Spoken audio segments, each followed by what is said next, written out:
Ein Open Air vor begeisterten Fans oder ein urchiges Schwingfest auf dem Brünig. Wird es dieses Jahr auch solche Bilder geben?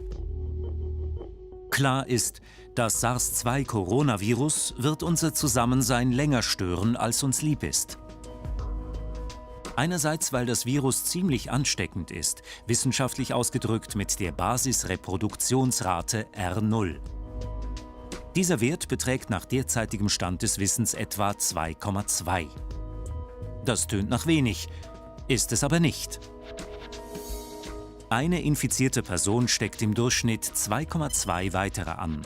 Diese wiederum stecken weitere 2,2 an, macht bereits 5.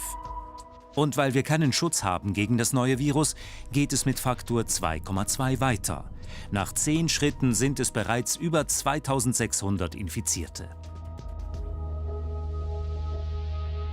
Abstand halten, Kontakte vermeiden, das sind primitive, aber wirksame Maßnahmen dagegen.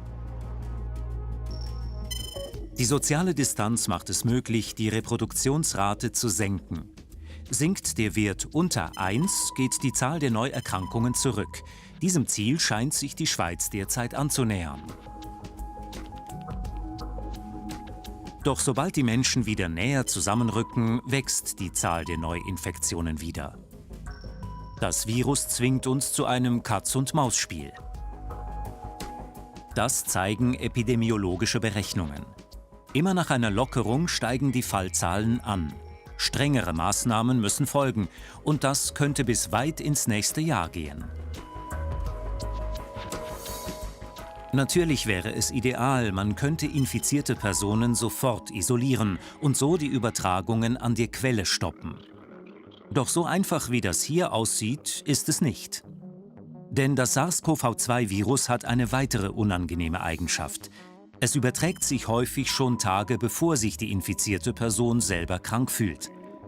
Und einige stecken andere an und fühlen sich selber gar nie krank, sind also asymptomatisch.